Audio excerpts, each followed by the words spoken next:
Assalamualaikum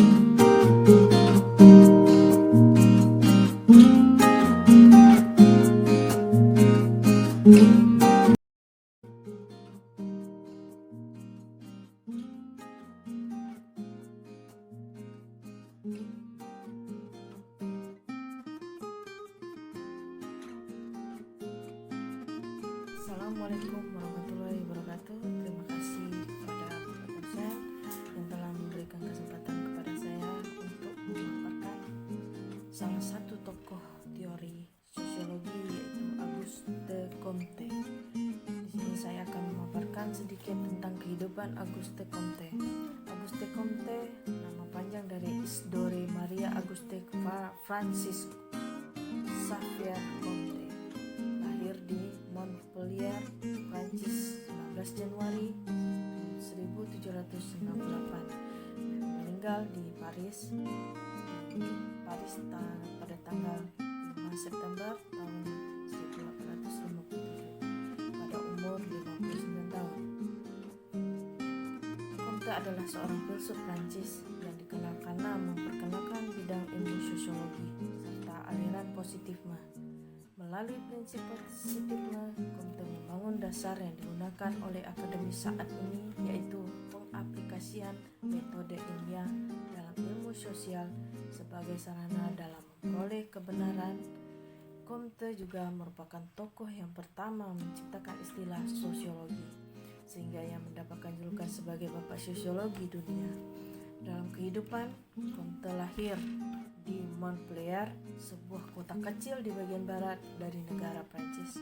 Setelah bersekolah di sana, ia melanjutkan pendidikannya di École Polytechnique di Paris. École Polytechnique saat itu dikenal dengan kesetiaannya dengan idealis, republikanisme, dan filosofi proses. Pada tahun 1816, Politeknik tersebut ditutup untuk reorganisasi. Comte pun meninggalkan École dan melanjutkan pendidikannya di sekolah kedokteran di Montpellier. Tak lama kemudian, ia melihat sebuah perbedaan yang mencolok antara agama Katolik yang dianut dengan pemikiran keluarga monarki yang berkuasa, sehingga ia terpaksa meninggalkan Paris. Kemudian pada bulan Agustus tahun 1817, dia menjadi murid sekaligus sekretaris dari Claude Henry de Rouvroy, Comte de Saint-Simon, yang kemudian membawa Comte masuk dalam lingkungan intelek. Pada tahun 1824, Comte meninggalkan Saint-Simon karena lagi-lagi ia merasa ada ketidakcocokan dalam hubungannya. Saat itu Comte mengetahui apa yang ia harus lakukan selanjutnya, meneliti tentang filosofi positifisme. Rencana ia kemudian dipublikasikan dengan nama Plan de Travaux Scientifiques Nécessaires pour réorganiser la société pada tahun 1822. Tetapi ia gagal mendapatkan posisi akademis sehingga menghambat penelitiannya. Kehidupan dan penelitiannya kemudian mulai bergantung pada sponsor dan bantuan finansial beberapa temannya. Ia kemudian menikahi seorang wanita bernama Caroline Mansin. Comte dikenal arogan, kejam, dan mudah marah, sehingga pada tahun 1826 dia dibawa ke sebuah rumah sakit jiwa. Ia kabur sebelum sembuh.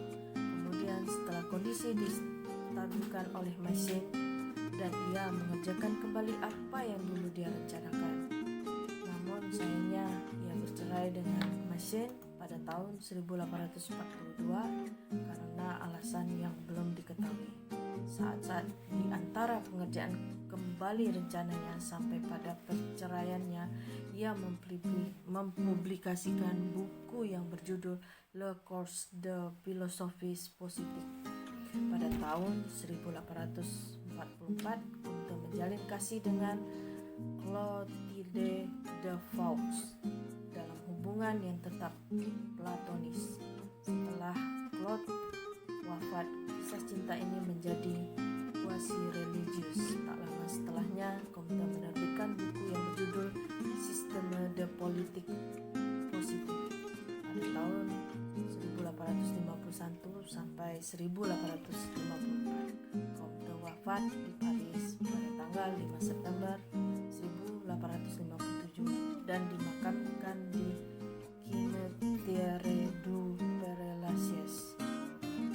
Pemikiran, salah satu sumbang pemikiran terhadap sosiologi adalah tentang hukum kemajuan kebudayaan masyarakat dibagi menjadi 3 zaman.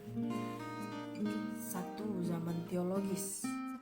Di sini saya akan menjelaskan teologis itu adalah zaman di mana masyarakat mempunyai kepercayaan magis, percaya pada roh, jimat, serta agama.